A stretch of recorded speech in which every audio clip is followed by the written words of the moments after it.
Back-to-back sub packs. Oh god, here comes the bass drop. Oh my god. That feels amazing.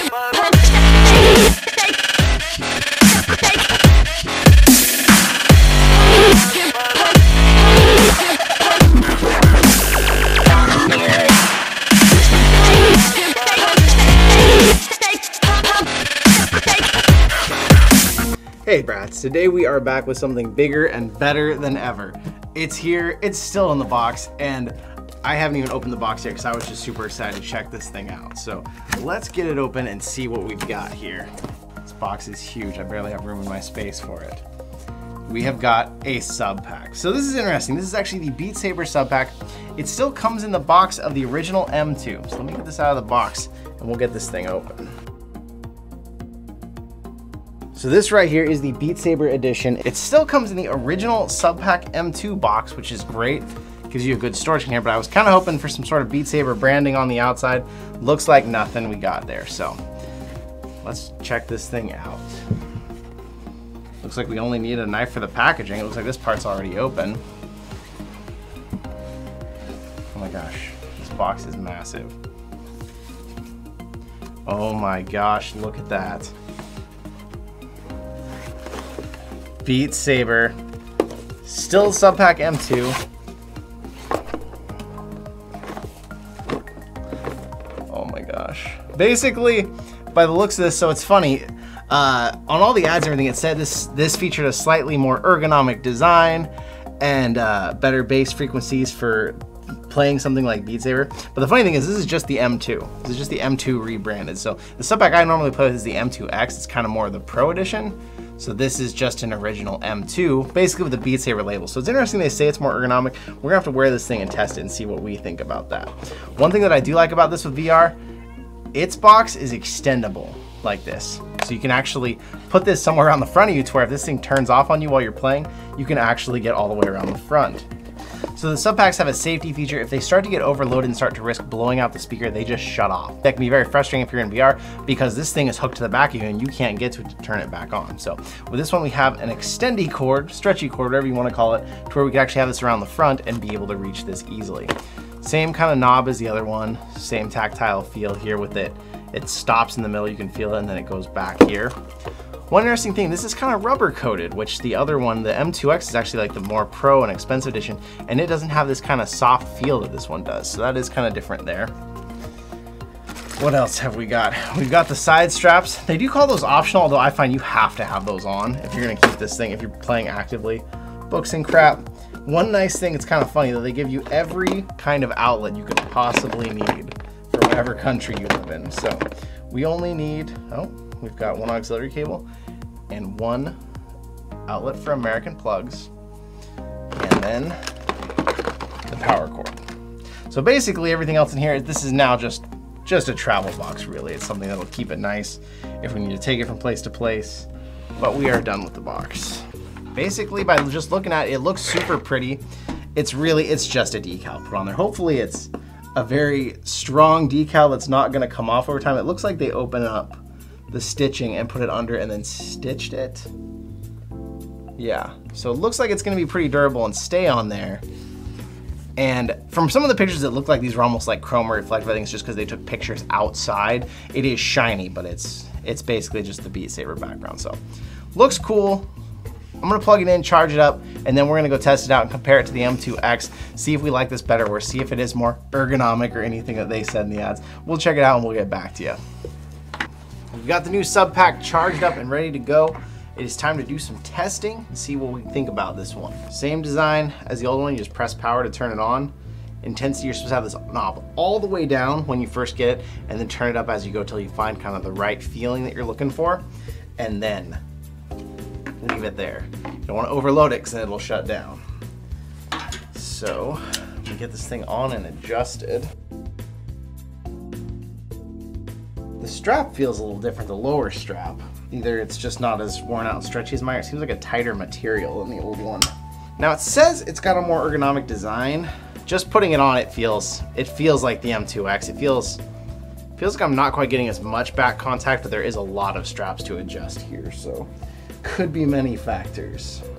One thing I really do like about this one for VR rather than the old one, even just in general, being able to pull this around you and actually have this to where you can access it is so much nicer, because so often I have it back here and I'm trying to turn the knob, I'm trying to turn on or off. That is so difficult. So I think that this being stretchy should land in every sub pack in the end. Like M2X, M2, it's just way better to have access to it. We got their gold-plated wire right here. A lot of wires. If you're gonna play with the sub pack, you can Bluetooth it to whatever you're using, but you're still gonna have headphones right there. Just realize there's gonna be wires. So we're gonna plug line in. We've got a set of some of my favorite headphones right here, Sony Pulse Elites. We're gonna plug those into the headphone out port. All right. We're gonna listen to some music. Unfortunately, music I can't share with you because the video will get claimed. So it says it's supposed to be more ergonomic. Maybe that's if you're standing and playing VR. I definitely feel like with the other one, with the M2X, I feel like there's a bit more of a curve on the back because I feel like I can get it to touch my upper and my lower back. So in this one, I feel like it's either touching my upper or my lower back, but that'll be easier to tell once it's actually playing. So let's listen to some music.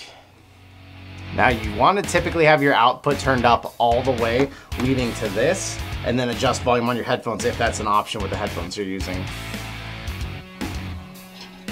I really love that this is stretchable. I feel like that's a huge benefit. So we're just gonna start turning this up. Oh man.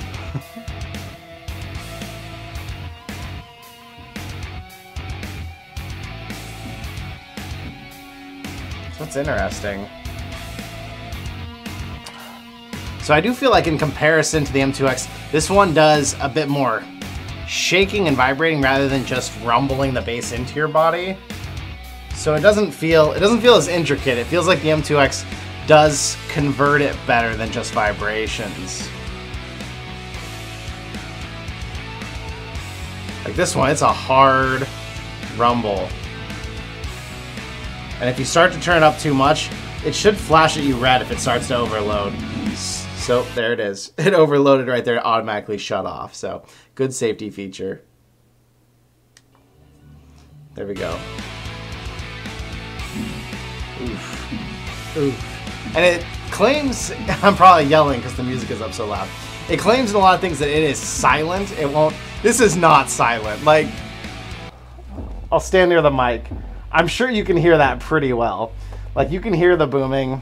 I do feel the same way as I said, like, I definitely don't feel like it's staying as tight to my body as the M2X does. It feels like it needs to bend more, which is kind of a weird feeling.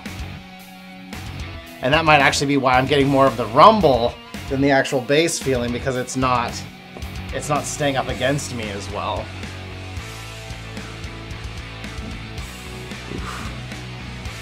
Being able to feel the bass in your body is so cool though. It's so much more than just listening to the music. It's like when you're in a car that has a really good stereo and you feel the music happening, or when you're at a concert and it's hitting you. It's like that and in your home without pissing off your neighbors. So the Subpac is an amazing product. I do think I find the M2X a bit more comfortable. Could just be because I've adjusted the straps so many times I might have it just right. Let's find out. Let's put the M2X on real quick. So now we're listening to the same song with the M2X on, and that cord not being able to reach around, that is a very annoying feature about the M2X. Oof. I definitely think I still prefer the feeling of the M2X because it feels more like bass, where the M2 feels a bit more like rumbling. It's hard to explain, but it might be just because it's contacting my body better. But there's one more thing that I've always wanted to do, and now I finally have the chance. Now this is obviously totally impractical. Back-to-back sub packs.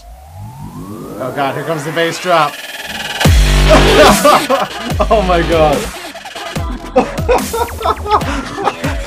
That feels amazing. Oh my god. Ugh. I feel like my heart might stop.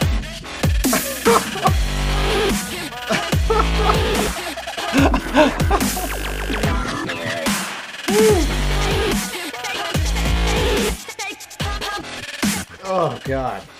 Well, that was awesome. It's interesting. I feel like the M2 doesn't overload as easily as the M2X does. I don't know if that's because it's older or because it's getting the direct line in where this is getting the line out, but that was pretty cool. That's something I've always wanted to do since I got the Subpac. And having two of them, it makes you think, man, if you could get like a haptic vest that kind of does it all the way around your body. It definitely, when you have the Subpac on your back, you don't really notice it's only coming from your back because of how hard the bass hits. It feels like it's running through you, but having it on both sides just feels crazy. So the Beat Saber Subpac, is it worth $300? I would have said that before even having it, just from having the M2X, I know. I think this is worth the next craziest level of immersion you can take when it comes to gaming. Do I ever use it for music? Personally, no, I don't. I have a decent stereo system upstairs where my living room is, so I usually listen to music on there. Toting this thing around the house wouldn't really do me much good. And I'm not someone who's out running around in my life enough that I would need this where I go.